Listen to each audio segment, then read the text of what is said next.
Structure and function unit of the nervous system. Okay बच्चों, okay.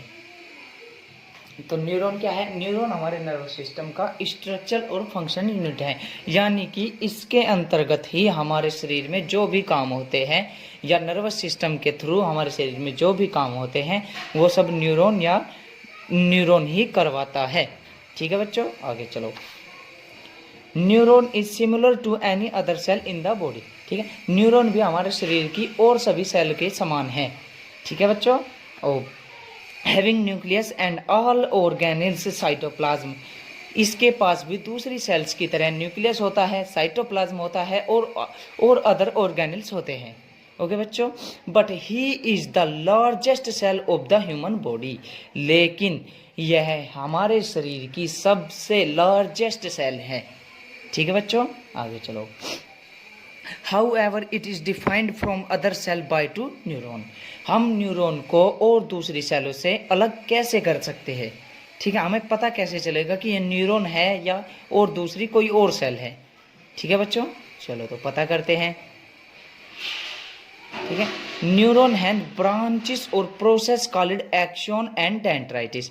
Neuron के पास कुछ ब्रांचेस होते हैं और न्यूरॉन में कुछ प्रोसेस होते हैं, उसी के थ्रू हमें पता लगता है कि यह न्यूरॉन है या कोई अदर सेल है। ठीक है, जिन्हें हम एक्सॉन और डेंड्राइटिस कहते हैं। न्यूरॉन की ब्रांचेस और प्रोसेस होते हैं जिनमें उन ऑर्गन्स को हम एक्सॉन और डेंड्राइटिस कहते हैं। इतना समझ में आया? Okay. Neuron does not have centrosome. ठीक है बच्चों, ये बहुत ही इंपॉर्टेंट क्वेश्चन है। न्यूरॉन के पास कोई भी सेंट्रोसोम नहीं होता। ठीक है, इसके ऊपर आपको आईएमपी लगा लेना है, ये बहुत ही इंपॉर्टेंट है। So it can not undergo division. इसीलिए यह डिवीजन नहीं कर सकता, मतलब कि एक न्यूरॉन से दूसरा सेल नहीं बन सकता। ओके बच्चों, और हमारे जो भी मतलब बॉडी के सेल्स होते हैं उन सब में सेंट्रोसोम पाया जाता है, जिससे कि वे कोशिका विभाजन कर पाते हैं, यानी कि सेल डिवीजन कर पाते हैं। इसी तरह से उनकी संख्या बढ़ पाती है। लेकिन न्यूरॉन का प्रोसेस दिमाग के अंदर एक हिस्सा होता है, उसके अंदर सभी न्यूरॉन बनते हैं। ये आपस में कभी भी डिवीजन नहीं कर सकते। आगे चलो, स्ट्रक्चर ऑफ न्यूरॉन। अब हम देखते हैं कि न्यूरॉन किन किन चीज़ों से मिलकर बना होता है और इसके अंदर क्या क्या पाया जाता है। ओके, तो न्यूरॉन का स्ट्रक्चर कैसा होता है? न्यूरॉन 3 चीज़ों से मिलकर बना होता है, cell body, dendrites and axon. ठीक है बच्चों, न्यूरॉन के मेन 3 पार्ट कौन कौन से होते हैं?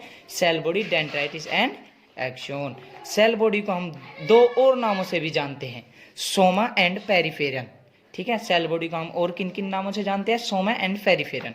ओके बच्चों, अब न्यूरॉन का स्ट्रक्चर देख सकते हैं आप लोग, ये न्यूरॉन का स्ट्रक्चर है। ओके, ये जो हमारा होता है ये यहाँ पे गोल गोल, इसको हम बोलते हैं सेल बॉडी। और जो ये ब्लू कलर का मैंने बनाया हुआ है यहाँ पर, इसको हम बोलते हैं न्यूक्लियस। एंड जो ये छोटे छोटे से डार्क आपको दिख रहे हैं, ये डॉट डॉट आपको दिख रहे हैं, ये पूरे न्यूरॉन में पाए जाते हैं। ओके बच्चों, इनको हम बोलते हैं निसल्स ग्रैन्यूल्स। ये जो छोटे छोटे डॉट होते हैं, ये लिखा हुआ भी है यहाँ पे, निसल्स ग्रैन्यूल्स। ओके बच्चों, और जो ये यहाँ से सेल बॉडी से ये अंदर से ये निकले होते हैं, इनको हम बोलते हैं डेंड्राइटिस। एंड ये देखो, ये जो पूरा ग्रीन कलर भरा हुआ है, ये पूरा यहाँ का, इस पूरे को हम बोलते हैं सेल बॉडी। ओके बच्चों, और जो ये जो ऑरेंज कलर की यहाँ से ये गई हुई है, ये मतलब ये डंडा सा है, इसको हम बोलते हैं एक्सॉन पूरे को। इसी के अंदर हमारा एक्सोप्लाज्म होता है, जो ऑर्गन्स को आपस में टकराने नहीं देता, जिससे सेल का बैलेंस बना रहता है। और जो ये यहाँ पे ये आपको छड़ टाइप की दिखाई दे रही है, ये सपोर्टर से आपको दिखाई दे रहे हैं, इनको हम बोलते हैं माइलिन शीथ। ये लिपिड की और प्रोटीन की बनी होती है, ये एक्सॉन को सुरक्षा देने का कार्य करती है। ठीक है, और हमारा एक्सॉन क्या होता है? ये जो ऑरेंज कलर का है, इस पूरे को हम एक्सॉन कहते हैं। और जो इसके अंदर जो फ्लूइड भरा रहता है, उसको हम एक्सोप्लाज्म कहते हैं। और जो लास्ट में एक्सॉन के लास्ट से जो ये जो प्रोसेस निकल रही है, इसको हम एक्सॉन टर्मिनल्स कहते हैं। ओके बच्चों, अब आपको कुछ मेन बातें बताते हैं। ठीक है, निसल्स ग्रैन्यूल्स राइबोसोम और एंडोप्लाज्मिक रेटिकुलम के बने होते हैं। ठीक है, निसल्स ग्रैन्यूल्स यानी कि ये डॉट डॉट से जो होते हैं, ये राइबोसोम और एंडोप्लाज्मिक रेटिकुलम के बने होते हैं। पर इनका काम न्यूरोट्रांसमीटर को बनाना होता है। यहाँ पर क्या काम होता है इनका, निसल्स ग्रैन्यूल्स का? ये न्यूरोट्रांसमीटर्स को बनाते हैं, जो एक न्यूरॉन से दूसरे न्यूरॉन में सेल यानी कि मैसेंजर का कार्य करते हैं, मैसेज का आदान प्रदान करते हैं।